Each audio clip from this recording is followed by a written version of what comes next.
Assalamualaikum warahmatullahi wabarakatuh. Alhamdulillahi rabbil alamin. Wassalatu wassalamu ala rasulillah wa ala alihi wa ashabihi wa man walah, amma ba'd. Ikhwani wa akhawati rahimanallah wa iyyakum. Alhamdulillah, kita puji Allah subhanahu wa ta'ala yang telah memberikan kesempatan kepada kita untuk melanjutkan pembahasan kita dan bacaan kita pada kesempatan ini. InsyaAllah ta'ala kita masuk ke bacaan yang ke halaman 42, merujuk kepada kitab Muhtasarul Fiqhil Islami fi Daw'il Kitabi wa Sunnah yang ditulis oleh Syekh Muhammad bin Ibrahim bin Abdullah At-Tuwaijiri rahimahullahu ta'ala rahmatan wasi'ah. Alhamdulillah, ikhwani fillah rahimanyallahikum. Kemarin sudah kita kaji tentang al-imanu yazidu bitta'ah wa yanqusu bil ma'asih.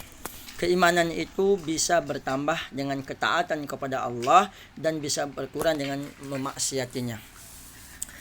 Sudah kita masuk ke poin yang ketiga, dalil tentang bahwasannya iman itu bisa bertambah dan iman itu bisa berkurang.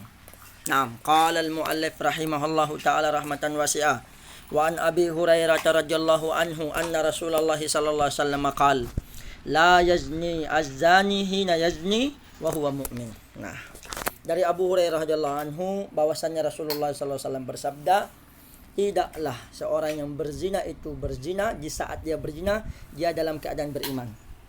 Maksudnya tidak sempurna keimanannya kalau orang itu dia sedang berzina. Berarti dia kurang keimanannya, dosa besar ini. Tapi bisa kekurang keimanannya. Wala yasriqus sariqu hina yasriqu wa huwa mu'min, dan tidak sempurna jugalah keimanannya seseorang yang mencuri di saat dia sedang mencuri.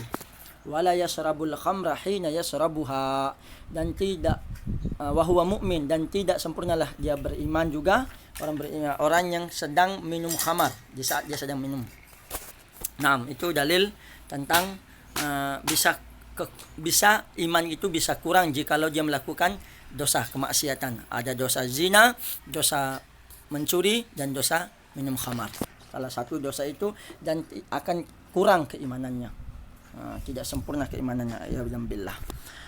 Ikhwani fillah rahimanyallahukum. Kemudian dalil yang keempat, wa an Anas radhiyallahu anhu anin Nabi sallallahu alaihi wasallam qala. Dari Anas bin Malik radhiyallahu anhu dari Nabi sallallahu alaihi wasallam bersabda, yakhruju minan nar. Masyaallah.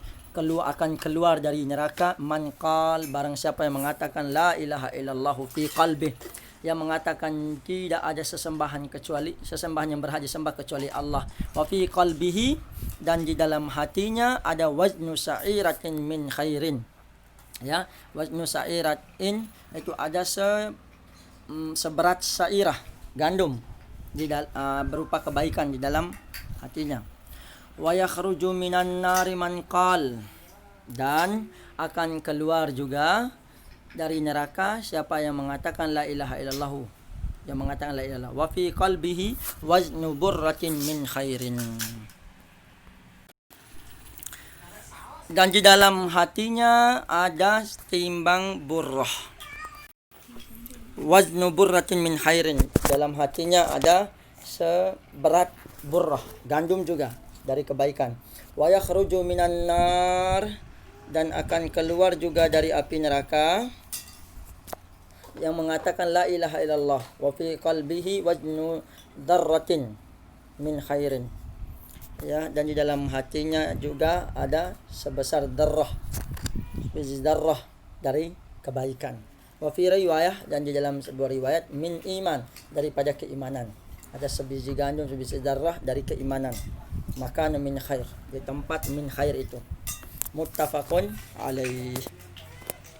Kemudian pembahasan selanjutnya, ikhwani fillah, hukmu a'malil kafiril lati amilaha qabla islamih. Hukum amalan orang kafir yang dia melakukan amalan tersebut sebelum Islamnya. Poin yang pertama, idza aslamal kafiru tsumma ahsana. Apabila orang kafir itu masuk Islam, kemudian dia berbuat baik, fasayyi'atu tughfarulah, maka keburukan-keburukan itu akan diampuni.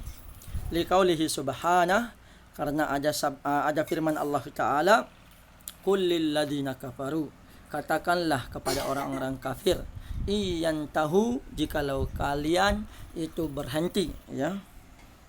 Jikalau kalian itu berhenti dari apa? Berhenti dari kekafiran.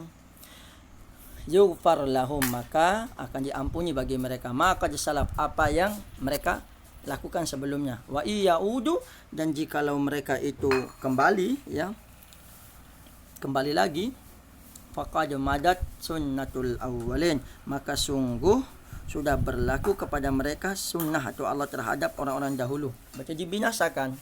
Nah, itu poin yang pertama. Poin yang kedua, wa amalul khairi yusabu alaih, dan amal-amal kebaikan itu akan dikasih pahala, ganjaran atasnya. Lama sabata anna Hakim bin Hizam, di mana ada sebuah riwayat yang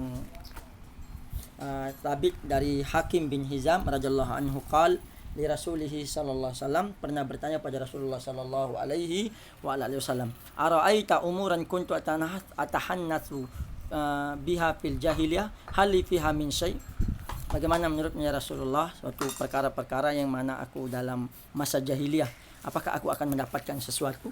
Faqala lahu Rasulullah sallallahu alaihi wasallam, maka Rasulullah sallallahu alaihi wasallam bersabda kepadanya, aslam ta'ala ma aslafta min khair, ya, aslam ta'ala ma aslafta min khair, kamu telah masuk Islam, bagimu pahala kebaikan juga yang telah kamu kerjakan sebelum Islam. Berarti pahala kebaikan juga akan kamu dapat karena engkau telah masuk Islam. Nah, aslamta ala ma aslafta, kamu telah masuk Islam di atas apa yang kamu lakukan lebih dahulu di waktu zaman dulu, zaman jahiliyah sebelum masuk Islam, maksudnya berupa kebaikan. Nah, ini berarti kita akan orang yang kafir, kalau dia melakukan kebaikan di zaman kekafirannya kemudian masuk Islam, maka dia akan dapat pahala setelah dia masuk Islam. Kemudian yang ketiga, waman aslama tsumma asaa, kemudian barang siapa yang masuk Islam kemudian dia berbuat keburukan, fayu akhadu bil awwali wal akhir, maka akan dibalas atas dosa yang dilakukan sebelum Islam dan setelahnya, dari awal sampai akhir. Liqaulihi sallallahu alaihi wa ala alihi wasallam, karena ada sebuah sabda Nabi sallallahu alaihi wasallam bersabda, man ahsana fil islami lam yu'akhad bima amila fil jahiliyah, barang siapa yang berbuat baik dalam Islam maka ia tidak diganjar dengan kejelekan yang ia lakukan pada masa jahiliyah. Waman asaa fil Islam, maka barang siapa yang berbuat jelek dalam Islam, ukhida bil awwali wal akhir, maka akan diganjar dengan pertama sebelum masuk Islam dan terakhir setelah masuk Islam. Nah, ikhwani fillah rahimanallahu wa iyyakum. Nah, inilah beberapa poin yang kita pelajari, yang kita baca pada kesempatan ini. Semoga Allah Subhanahu wa taala memudahkan kita dan menjaga kita semua, dan menjaga hati kita semua untuk mendapatkan dan memudahkan kita untuk mengamalkan Islam yang sesungguhnya. Semoga bermanfaat. Wassallallahu ala nabiyina Muhammad wa akhiru da'wana anil hamdulillahi rabbil alamin. Assalamualaikum warahmatullahi wabarakatuh.